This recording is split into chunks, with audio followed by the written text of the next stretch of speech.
Variety is the spice of life, they say. But I say, as someone who's been overconfident with potent hot sauces before, too much spice can singe your taste buds and make the rest of your meal feel both bland and painful. And for me, the analogy still holds true. Too much variety often leaves me feeling numb and stressed and frustrated. My mental taste buds get burned out very easily. To put it another way, I'm easily overwhelmed in a time when it's the easiest it's ever been to be overwhelmed. And most of the time, it's only the should-dos that leave me feeling like this. We're not even talking about the could-dos. So on a particularly difficult morning, which was this morning in fact, I decided to follow my whelm as it fled back to its hole and figure out what the heck just happened. Why am I feeling overwhelmed when everything I'm thinking about is good and valuable? Back to the food metaphor. If the world is my oyster, why am I clamming up? This usually starts with a roadblock of some kind, even a small one. These can be as small as getting bored of zooming a car with my oldest boy. As an aside, I'm not sure how I've gotten to the point where my attention span is somehow shorter than an actual human toddler's, but here we are. I feel this boredom, and my first instinct is to let my attention fade and start thinking about all the other things I could be doing. Here's another example. As I record this, there's a tickle in the back of my mind that's urging me to tab out and check something in the Dark Souls speedrunning notes I've been reading today. That's how weak my mental constitution can be. No matter how important the thing I'm doing might be, and spending time with my family is at the very top of this list, there's 1 or 6 or 18 much less important things that are scratching for a weak point in my concentration. And my concentration is often more like a chain link fence than a brick wall. Now here's where the spiral gets a little bit deeper. I usually decide that the next most important thing I can do is to be productive. Most of the things my own little brain wants me to do are only mildly useful after all. So I look to the twinkling lights of the digital sirens. I tune into the voices. I scroll through TikTok and see what the book review people and the writers and the video game challenge runners are doing. I see all of these insightful, disciplined, and talented people showing me how much more there is to life if I can just lock in.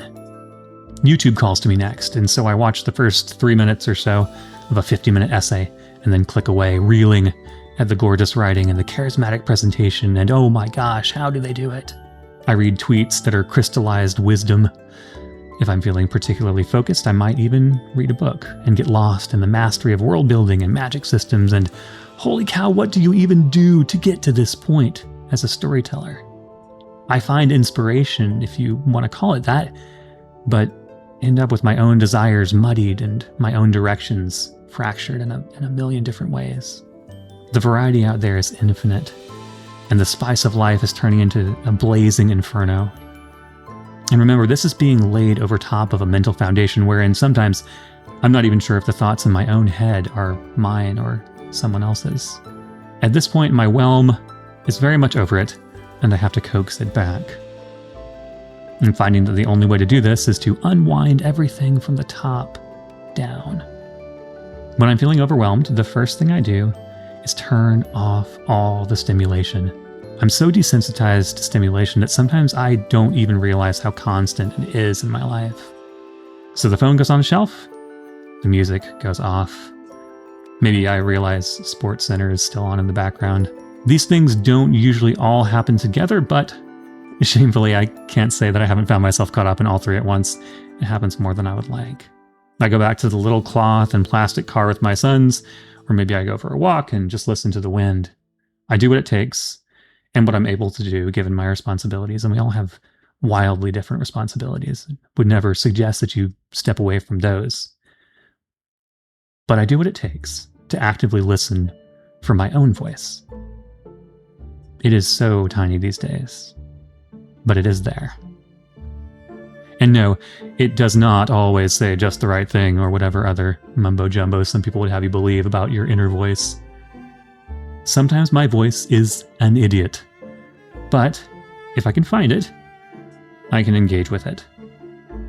My mind and my heart can chat a little and work through the buzzing and the clawing of overwhelm, and we can take a step towards one goal, which is usually the thing that I left because I got bored or frustrated or distracted. We have the opportunity to see so much more of what the human race is capable of doing than any generation before us. And it just makes it harder for me to accept that in any given moment, I can only do one thing. It's that simple. Fortunately and unfortunately for me, I turn off the noise so I can hear myself better, even if the noise is the most inspirational or challenging thing in the whole world. It doesn't matter. And I find that I can supercharge this by talking to myself about the things I'm thinking.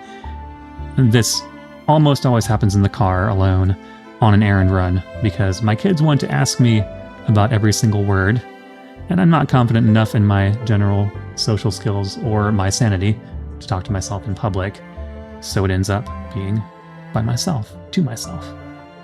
Quiet conversation is a cheat code I've found for many things in life, and while it's significantly more effective to have this conversation with another person, myself will do in a pinch. So in the end, I face these intoxicating waves of variety, all of the beauty and potential of hundreds and thousands of incredible people, and I turn it off so I can sit on my crumb-filled carpet with my sticky-fingered children and run a wind-up car through a makeshift tunnel several dozen times. And usually the overwhelm fades away. Maybe my potential fades away with it. But I'd rather delight in the meat and potatoes than lose my taste for them.